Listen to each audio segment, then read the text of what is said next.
السلام عليكم ورحمة الله وبركاته. بسم الله الرحمن الرحيم. الحمد لله رب العالمين، والصلاة والسلام على أشرف الأنبياء والمرسلين نبينا محمد وعلى آله وصحبه أجمعين. Puji dan syukur bagi Allah Subhanahu wa taala. Selawat serta salam atas Nabi kita Muhammad sallallahu alaihi wasallam, juga atas ahli keluarga baginda, para sahabatnya dan para pengikutnya yang setia sehinggalah ke hari kiamat. Alhamdulillah, syukur pada Allah Subhanahu wa taala kerana pada malam ini kita dipertemukan oleh Allah Subhanahu wa taala dan kita mengambil sedikit waktu untuk sama-sama kita biasalah muhasabah diri kita. Sama-sama kita muhasabah diri kita tentang bagaimana hubungan kita dengan Allah terutamanya dan hubungan kita dengan Al-Quran. Siapa yang mencintai Allah, pastinya dia akan mencintai Al-Quran. Dan kita nak melihat bagaimana hubungan kita dengan Al-Quranul Karim. Okey? Bagaimana kita hubungan kita, menjaga hubungan kita dengan Al-Quranul Karim. Kita akan masuk kepada ataupun kita akan bicarakan tentang masalah hubbul Quran. Hubbul Quran ni sayang ke kita dengan Al-Quran, ataupun masalah hati kita dengan Al-Quran. Kenapa kita perlu meneliti hubungan kita dengan Al-Quran? Supaya kita boleh mengetahui hakikat realiti sebenar kita dengan Al-Quran ni bagaimana. Ramai je orang kata dia sayang kepada Al-Quran. Ramai je orang kata kitab suci dia Al-Quran. Tetapi realitinya bagaimana? Kalau kita tanya diri kita, berapa banyak kita dengan Al-Quran masa kita?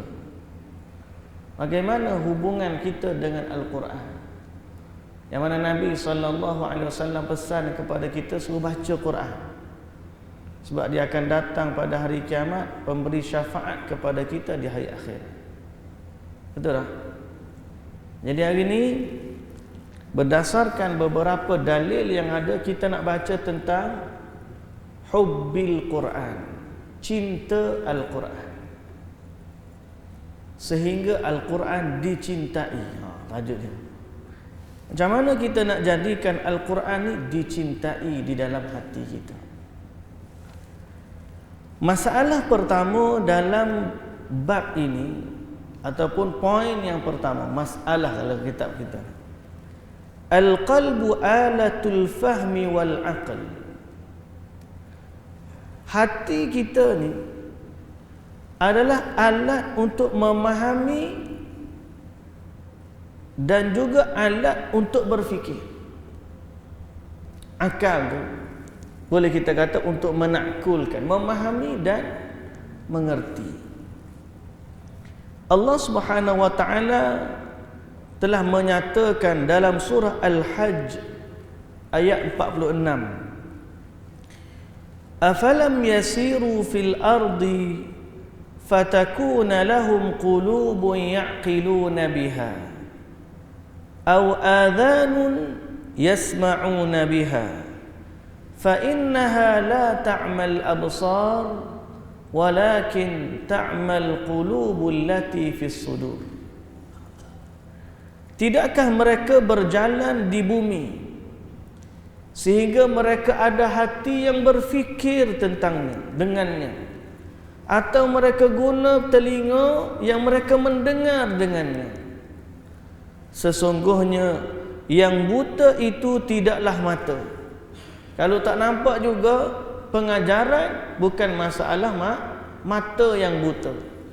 Walakin ta'mal qulubul lati fis sudur, akan tetapi hati yang berada di dalam dada itulah yang buta.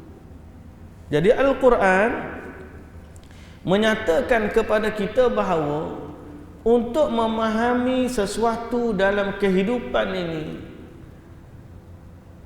kita guna hati lebih utama daripada kita guna akal kita. Okey? Hati itu lebih utama. Ada orang cerdik tapi tidak berhati perut, orang panggil. Hati dia mati. Dia pintar tapi hati dia mati. Ada guna tak? Dia boleh jadi guna kepintaran dia kepada apa yang dimurkai oleh Allah Subhanahu wa ta'ala. Jadi Allah Ta'ala kata bukan masalah mata, tapi masalah hati yang ada di dalam dada. Baik. Jadi untuk memahami Al-Quran ataupun untuk mencintai Al-Quran, kita kena tahu bahawa tempat memahami Al-Quran, tempat duduknya Al-Quran adalah di dalam hati.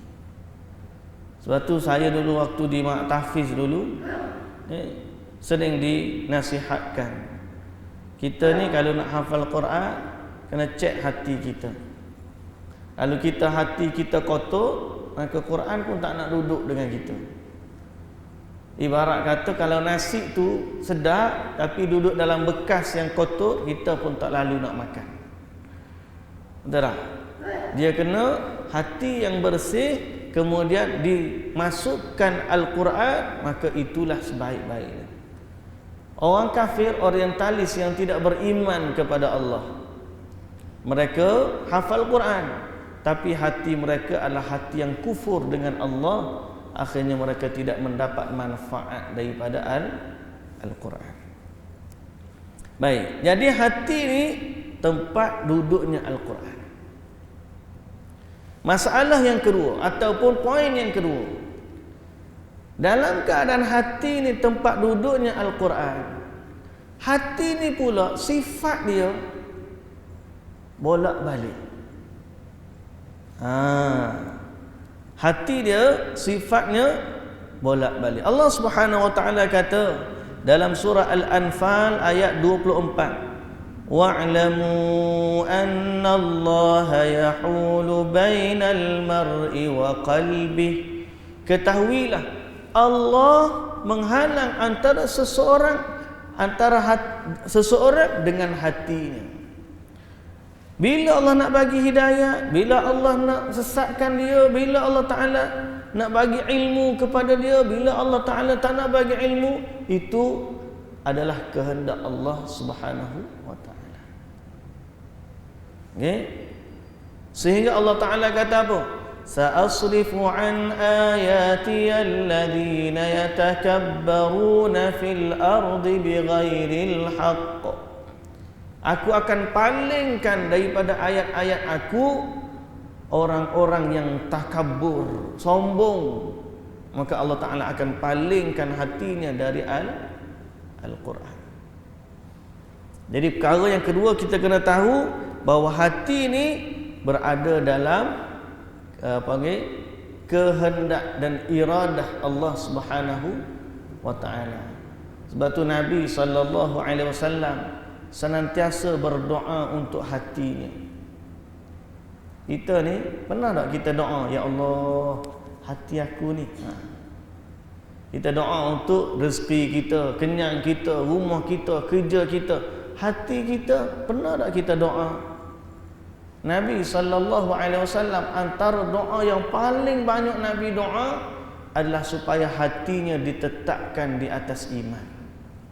Ya muqallibal qulub thabbit qalbi ala dinika wa ta'atik. Ya Allah, tetapkanlah hatiku ni di atas agamamu. Sarrif qulubana ala ta'atik. Pandulah hati kami ni kepada ketaatan terhadapmu. Doa kepada hati. Rabbana la tuzigh qulubana. Ya Allah, jangan engkau pesongkan hati kami. Ba'da idh hadaitana, setelah engkau bagi hidayah kepada kami. Doa supaya hati kita ni senantiasa dijaga oleh Allah Subhanahu wa ta'ala.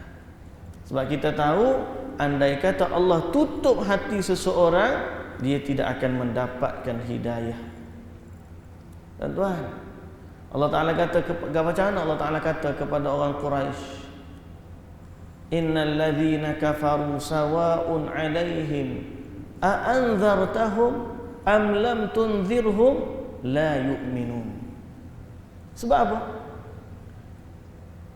Cuba ingat ayat tu. Ayat tu surah Baqarah baru.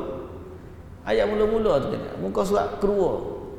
Innal ladzina kafaru, orang-orang yang kafir, sawa'un 'alaihim, sama je ke atas mereka. A anzartahum, kamu bagi peringatan, am lam tunzirhum, ataupun tak bagi peringatan, la yu'minun, mereka tak beriman. Sebab apa? Khatamallahu ala qulubihim wa ala sam'ihim wa ala absarihim ghishawah. Khatamallah, Allah dah tutup kunci. Allah tutup kunci apa? Khatamallahu ala qulubihim. Apa maksud qulub? Hati. Allah dah kunci hati dia. Allah dah tutup telinga dia, Allah dah tutup mata dia. Sebab tu dia dengar Quran. Orang Quraisy curi-curi dengar Nabi baca Quran. Abu Jahal sendiri pergi curi-curi dengar Nabi baca Quran. Tuan-tuan, dia faham Quran lebih daripada kita. Dia orang Arab, kita orang Melayu. Kita ni setakat anak entah. Nah, assalamualaikum kaifa haluka? Alhamdulillah ana bi khair. Tu Arab tanya lebih kurang mula ana I don't know. Saya tak tahu. Orang Arab Abu Jahal lebih faham Quran daripada kita. Tapi bila dia dengar Quran, dia tidak mendapat hidayah daripadanya. Sebab apa? Allah tutup hati mereka. Yang tu poin kita nombor 2, hati ni berada dalam iradah, kehendak Allah Subhanahu wa taala. Dia nak bagi hidayah kepada siapa? Yahdi man yasha wa yudhillu man yasha. Siapa yang dia bagi hidayah, dia bagi hidayah. Siapa yang dia bagi kesesatan, dia sesatkan. Dan pastinya di saat Allah beri hidayah dan Allah beri kesesatan, itu berada atau berlaku dengan keadilan Allah Azza wa Jalla. Dan Allah tidak menzalimi sesiapa pun, kerana Allah telah haramkan kezaliman atas dirinya. Kenapa orang tu sesat? Adalah sebab kita tak tahu. Ada sebab di sisi Allah, kita tak tahu. Itu rahsia Allah Subhanahu wa ta'ala. Baik. Kemudian poin yang ketiga, setelah daripada hati ni berada dalam, kita panggil genggaman Allah Subhanahu wa ta'ala, ialah tanda hati yang cinta kepada Al-Quran. Tanda hati yang cinta kepada Al-Quran. Kata Abdullah bin Mas'ud radhiyallahu anhu, la yus'alu 'abdun 'an nafsihi illa al-Qur'an. Fa in kana yuhibbul Qur'ana wa yu'jibuhu fa huwa yuhibbullaha wa rasulahu. Seorang tu janganlah dia tanya dirinya, melainkan dia ukur dirinya dengan Al-Quran. Kalau dia mencintai Al-Quran, maka itu tandanya dia mencintai Allah dan Rasul. Tapi ramai orang boleh kata, aku sayang je kepada Al-Quran. Aku sayang je kepada Al-Quran. Betul ke macam tu? Disebut dalam buku kita ni, buku kecil ni, Buku ni tajuk dia Mafatihu Tadabburil Quran, kunci menghayati Al-Quran dan kejayaan dalam hidup. Bahasa Arab lah buku ni. Dia sebut alamatu hubbil qalbi lil Quran. Tanda hati ni cinta kepada Al-Quran.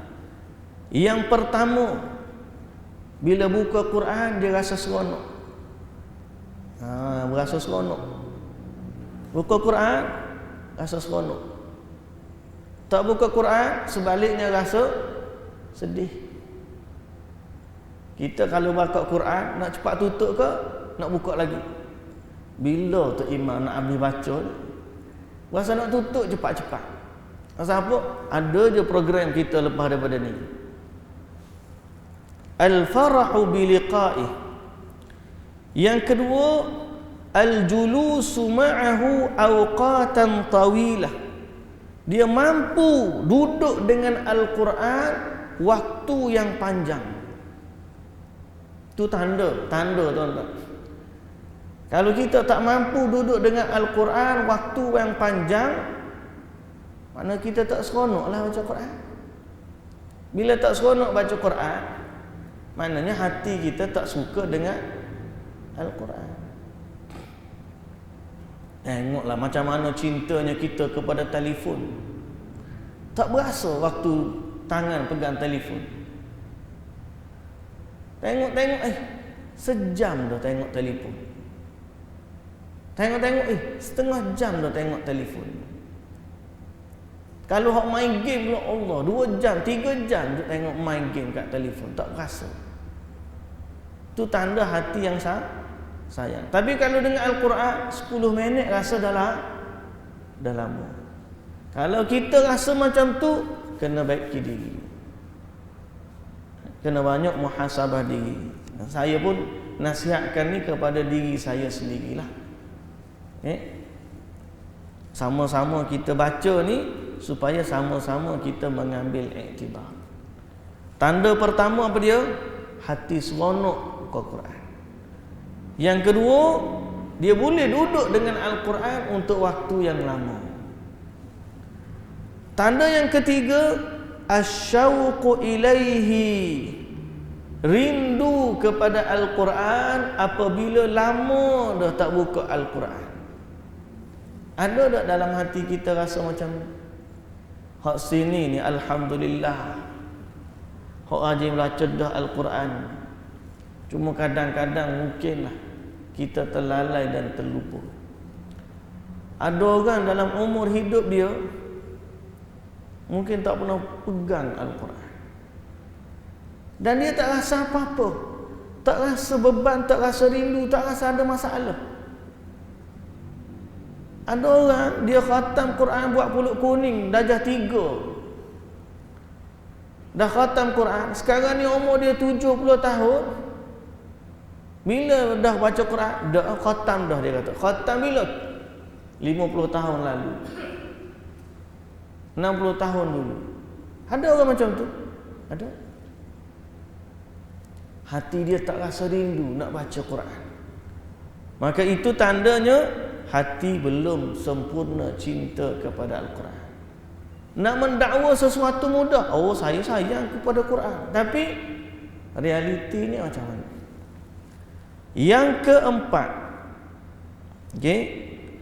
kathratu musyawaratihi warruju'u ilaihi fima yushkilu min umuril hayati saghiriha wa kabiriha.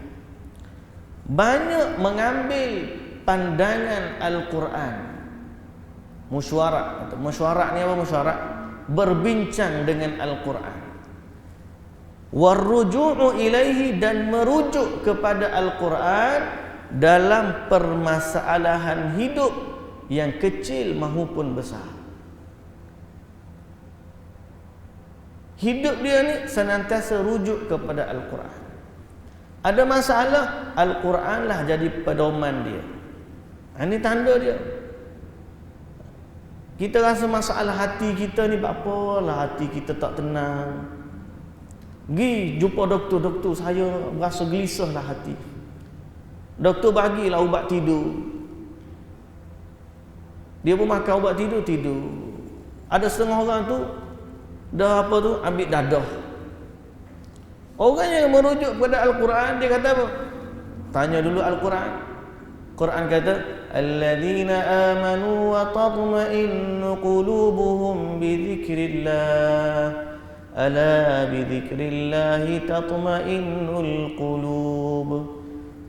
Orang yang beriman, hatinya tenang bila mengingati Allah.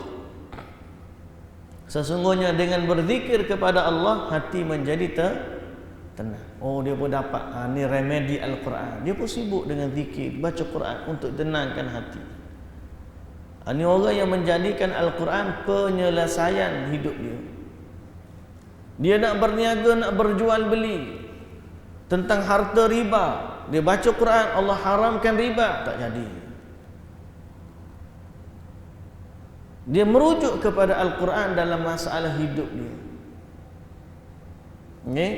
Itu yang keempat. Yang kelima, ta'atuhu amran wa nahyan. Dia taat kepada Allah, dia taat kepada perintah Al-Quran, sama ada bersifat perintah ataupun larangan. Dia taat kepada perintah Al-Quran, sama ada dia berbentuk perintah ataupun larangan. Dia bagi sini 5 tanda. Yang pertama apa dia? Seronok. Yang kedua, sanggup duduk lama dengan Quran. Yang ketiga, rindu kepada Quran. Yang keempat, senantiasa merujuk kepada Al-Quran. Dan yang kelima apa? Mentaati Al-Quran. Yang ni tanda orang hati dia sayang kepada Al-Quran. Okey? Jadi kalau kita nak tahu betul tak kita dengan Al-Quran, cek 5 perkara. Ada tak masalah hidup kita ni kita kembali kepada dia? Boleh tak kita duduk lama dengan dia? Ataupun kita tengok masa kita. Satu hari berapa masa kita dengan Al-Quran? Ataupun kita banyak sibuk dengan benda lain.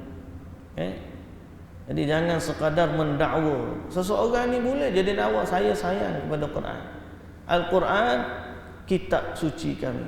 Tapi berapa lama, berapa banyak dan betulkah hati dia cinta kepada Al-Quran, dia kena ukur sendirilah, tak ada orang boleh bagi tahu.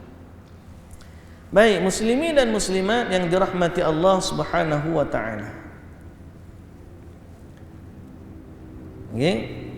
Innama yanbaghi lana an na'tarifa bit-taqsir idza lam tujadu fina al-alamat as-sabiqah thumma nas'a fi at-taghyir wa huwa ma sayatimmu bayanuhu fil mas'alati at-taliyah. Jadi andai kata bila kita cek diri kita 5 tanda tadi memang tak cukup, berarti kita ada masalah dengan Al-Quran, maka kita mesti mengubah diri dan kita mesti merawat diri kita, merawat hati kita biar dia cinta kepada Al-Quran. Yang ni saya rasa bab ni semua setuju, kita mesti merawat diri kita dan hati kita. Persoalannya bagaimana? Itu persoalan dia. Semua orang nak berlaku sayang kepada Quran ni. Persoalannya bagaimana? Nak mula bila? Macam mana nak start? Kan? Dengar berlaku dah ceramah ni tapi tak baca juga Quran. Khutbah dengar tiap-tiap minggu, ustaz kemain berdegang. Quran tak setuh juga. Quran di masjid pun tak buka, balik rumah pun tak buka Quran. Kuliah ni tiap-tiap malam. Datang salat Jumaat, duduk gitu lebih leno sembang daripada duduk baca Quran. Kalau tuan-tuan pergi ke Masjidil Haram, Masjid Nabawi, tengok orang. Kalau nak sementara tunggu zuhur ataupun waktu Jumaat, kan biasa pergi awal kan. Kalau Zuhur pukul 12, 9 dah pergi dah musim haji. Pukul 10 dah pergi dah. Duduk sana, orang sibuk baca Quran, tengok ramai. Bila azannya ambil Quran, pakak-pakak ambil, kemudian disimpan dekat rak. Kan? Pasal apa? Orang sibuk baca Quran. Kalau kita pergi di Mesir, lagu tu juga. Mesir, kadang-kadang tengah naik bas, baca Quran. Orang sibuk dengan Quran. Terutama bulan Ramadan, mereka kesibuk dengan Al-Quran. Pasal apa? Bukti, tanda betul cinta Al-Quran. Kita muhasabah diri. Jadi semua kita setuju, kita perlu merawat diri kita. Persoalannya bagaimana nak mula? Apa remedinya? Baik. Hadirin dan hadirat yang dirahmati Allah. Dia tersebut di sini beberapa ubat dan rawatan untuk hati supaya mencintai Al-Quran. Yang pertama Al-Fatihah. Apa maksud Al-Fatihah? Banyakkan baca Al-Fatihah. Sebab apa pula? Sebab Al-Fatihah adalah ummul kitab, ibu kepada Al-Quran. Dan di dalam Al-Fatihah itu, selain daripada dia adalah penyembuh, Fatihah itu penyembuh sakit hati dan juga badan. Di dalamnya juga terkandung doa hidayah. Doa hidayah. So, bila kita baca Al-Fatihah, kita niat supaya Allah sembuhkan hati kita dan Allah terima doa kita agar Allah bagi hidayah kepada kita. Itu yang pertama. Yang kedua, al-isti'adzah. Quran sebut kepada kita, bila nak baca Quran, berlindunglah dari syaitan. Maka kita kalau nak cinta kepada Al-Quran, senantiasa berlindung dengan Allah daripada syaitan. Macam mana? Katalah a'udzubillahi minasyaitonirrajim. Okey? فَإِذَا قَرَأْتَ الْقُرْآنَ فَاسْتَعِذْ بِاللَّهِ مِنَ الشَّيْطَانِ الرَّجِيمِ. Apabila kamu baca Al-Quran, berlindunglah dengan Allah daripada syaitan yang direjam. Jadi banyakkan baca Al-Fatihah. Waktu baca Al-Fatihah itu ingat dua perkara. Fatihah adalah penyembuh dan Fatihah juga adalah doa. Yang kedua, isti'adzah, berlindung dengan Allah daripada gangguan syaitan. Yang ketiga, basmalah. Okay? Di saat kita baca bismillah, kita minta juga keberkatan dengan nama Allah. Dengan nama Allah yang maha pemurah lagi maha pengasihan, atau yang maha penyayang. Okay? Kita minta dengan Allah yang maha pemurah lagi maha penyayang, supaya Allah Subhanahu wa taala memberkati kita. Yang keempat, khusus ada doa agar Al-Quran ini menjadi taman di hati kita. Tuan-tuan pernah baca dah doa ni? Doa yang Nabi SAW kata, siapa yang dengar doa ni, sepatutnya dia belajar doa ni. Siapa yang tahu doa ni, sepatutnya dia belajar doa ni. Doa ni minta supaya Al-Quran jadi taman di hati, cahaya di dada, penghilang kesedihan, penghapus kegelisahan. Nabi kata siapa baca doa ni, Allah ganti kegelisahan dalam hati dia, Allah hilangkan dia. Dan Allah ganti kegelisahan itu dengan kegembiraan. Apa doa dia? Doa dia panjang, tuan-tuan.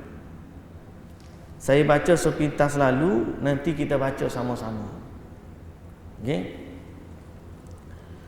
Allahumma inni abduka, ibnu abdika, ibnu amatika, nasiyati biyadika, madin fiyya hukmuka, adlun fiyya qada'uka, as'aluka bikulli ismin huwa lak, sammaita bihi nafsak, aw anzaltahu fi kitabik, aw 'allamtahu ahadan min khalqik, aw ista'tharta bihi fi 'ilmil ghaibi 'indak, an taj'alal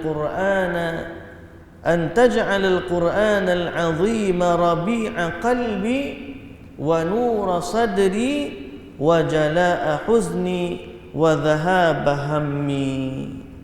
Abi doa. Panjang ke pendek? Panjang. Sebab panjang tu tak baca tu. Kan? Tapi doa ni bila Nabi sallallahu alaihi wasallam ajar, sahabat tanya, "Ya Rasulullah, patut tak kami belajar, mana hafal doa ni?" Nabi kata, sepatutnya bagi orang yang tahu doa ni, dia belajar dan dia ingat. Dia belajar, mempelajari doa ni. Maknanya dia belajar sampai dia ingat dan boleh amalkan. Okey? Baik. Isyak kita. 2 minit lagi. 2 minit lagi. Sempat lagi. Saya baca, tuan-tuan ikut. Kurang-kurangnya kita baca juga walau sekali. Walau tak pernah hafal. Allahumma inni abduka, ibnu abdika, ibnu amatika, nasiyati biyadika. Sekali lagi, nasiyati biyadika, madin fiyya hukmuka, adlun fiyya qada'uka, as'aluka bikulli ismin huwa laka,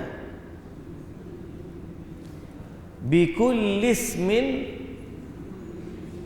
huwa laka, sammaita bihi nafsaka, aw anzaltahu fi kitabika, aw 'allamtahu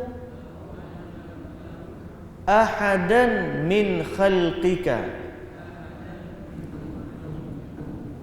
aw ista'tharta bihi fi 'ilmil ghaibi 'indaka, an taj'alal Qur'anal 'azim rabi'a qalbi wa nura sadri wa jalaa huzni wa dhahaba hammi. Habis dah. Nanti saya terjemahkan sekejap lepas ni. Azan dulu.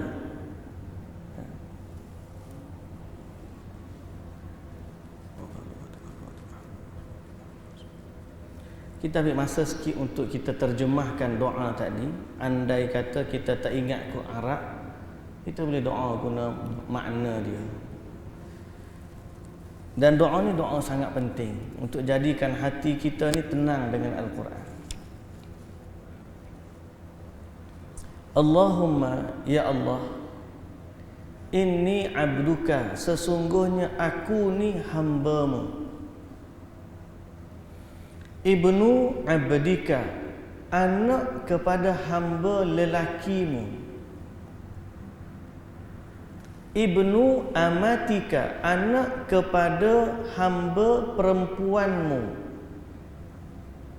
Jadi kita ni hamba, ayah kita hamba, mak kita pun hamba. Tujuan apa kita kata begini kepada Allah? Supaya kita nak menundukkan diri kepada Allah. Nasiyati biyadika, ubun-ubunku di tanganmu. Ubun-ubun ni biasanya kalau kita lembu ni, tali lembu tu, kalau kita ubun-ubun lah, pegang atas kepala ni, tarik lagi mana orang ikut lah. Ubun-ubunku di tanganmu. Mana diri kita ni di bawah kekuasaan Allah.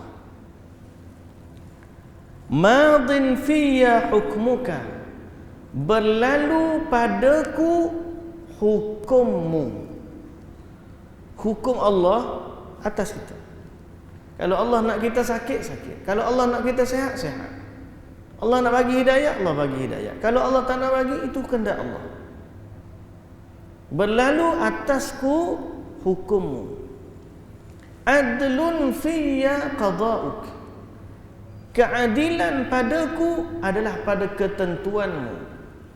Apa saja engkau tentukan atas diriku, maka itulah yang adil buatku. Jadi dua rangkap. Pertama, kita kata kita ni hamba, anak hamba, mak kita pun hamba. Kemudian diri kita ni berada di bawah kekuasaan Allah. Pada kita berlakunya hukum Allah dan ketentuan Allah yang berlaku, semuanya adil. Lepas tu kita minta dengan Allah, aku bermohon kepadamu ya Allah, dengan nama-namamu, dengan setiap nama-namamu. Mana kita bertawassul dengan nama-nama Allah. Aku berdoa kepadamu ya Allah dengan bertawassul menggunakan setiap namamu. Tuan-tuan fahamkan tawassul kan? Kita berdoa guna nama Allah. Nama mana? Sammaita bihi nafsak, setiap nama yang engkau namakan dirimu dengannya. Semua nama yang Allah bagi tahu. Au allamta au anzaltahu fi kitabik, atau yang engkau turunkan dalam kitabmu. Au allamtahu ahadan min khalqik, atau yang engkau ajarkan kepada salah seorang dari makhlukmu. Au ista'tharta bihi fi ilmil ghaibi indak, atau yang engkau sembunyikan di alam ghaib di sisimu. Aku berdoa kepadamu ya Allah dengan menggunakan nama-nama, dengan menggunakan setiap namamu. Yang nombor satu, engkau namakan dirimu sendiri. Dua, engkau turunkan dia dalam Al-Quran. Tiga, engkau ajarkan kepada satu dari makhlukmu, Nabi lah, yang engkau ajarkan kepada Nabi. Maknanya nama-nama Allah ni sama ada dalam Quran ataupun dalam hadis. Tak ada nampak lain nak cari nama Allah. Au ista'thar bihi fi ilmil ghaibi indak, atau yang engkau sembunyikan di alam ghaib di sisimu. Jadi lain daripada Quran, lain daripada hadis, nama Allah ni ada lagi. Cuma Allah belum bagi tahu kita. Masih tersimpan di sisi Allah. Ada lagi nama-nama Allah yang kita tak tahu. Yang tak ada dalam Quran, yang tak ada dalam hadis Nabi. Tapi disimpan di sisi Allah di alam ghaib.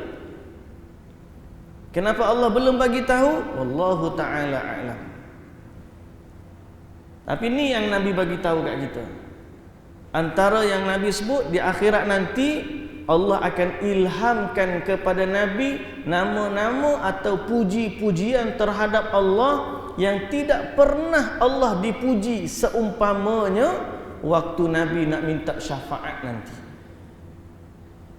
Okey, jadi doa kita ni Empat perkara tu. Aku minta kepadamu dengan setiap nama-namamu yang engkau namakan dirimu sendiri, yang engkau turunkan dalam kitab, yang engkau ajar seorang dari makhlukmu, yang engkau sembunyikan di alam ghaib di sisi.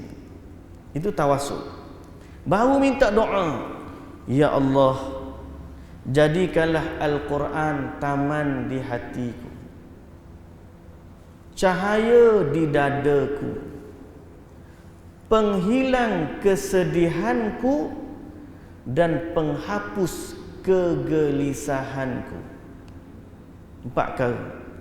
Jadikanlah Al-Quran taman di hatiku, cahaya dadaku, penghapus atau penghilang kesedihanku dan penghapus kegelisahanku. Empat perkara ni kita minta dengan Allah. Nabi kata tidak ada seorang pun yang baca doa ni melainkan Allah ganti kesedihan yang ada di dalam hati dengan kegembiraan.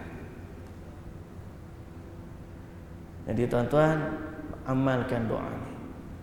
Kalau boleh, lafaz yang Arab tu yang paling power. Sebab lafaz tu lafaz Nabi. Nabi Muhammad sallallahu alaihi wasallam ajar lafaz tu, kita guna lafaz tu.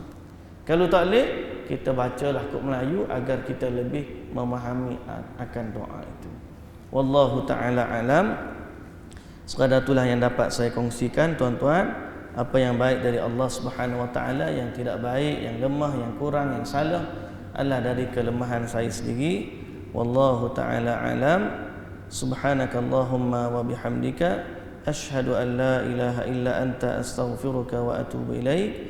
Aqulu qawli hadza wa astaghfirullahal azim li wa lakum. Assalamu alaikum warahmatullahi wabarakatuh. A'udzu billahi minasyaitonir rajim. Bismillahirrahmanirrahim. Alhamdulillahi rabbil alamin, wassalatu wassalamu ala asyrafil anbiya'i wal mursalin nabiyina Muhammadin wa ala alihi wa sahbihi ajma'in. Ya Rabbana lakal hamdu kama yanbaghi li jalali wajhika wa 'azimi sultanik. Allahumma inna nas'aluka al-huda wat-tuqa wal-'afafa wal-ghina. Allahumma inna na'udzu bika minal barasi wal-jununi wal-judham wa min sayyi'il asqam. Allahumma inna 'abiduk banu 'abidik banu ima'ik nawasina biyadik madin fina hukmuk 'adlun fina qada'uk. Nas'aluka Allahumma bikulli ismin huwa lak sammaita bihi nafsak aw anzaltahu fi kitabik aw 'allamtahu ahadan min khalqik aw ista'tharta bihi fi 'ilmi al-ghaib 'indak an taj'ala al-Qur'ana al-'azima rabi'a qulubina wa nura sudurina wa jalaa'a ahzanina wa dhahaba humumina wa ghumumina birahmatika ya arhamar rahimin. Rabbana atina fid dunya hasanah wa fil akhirati hasanatan wa qina adzaban nar. Wa sallallahu ala nabiyyina Muhammad wa ala alihi wa sahbihi wa sallam walhamdulillahi rabbil alamin.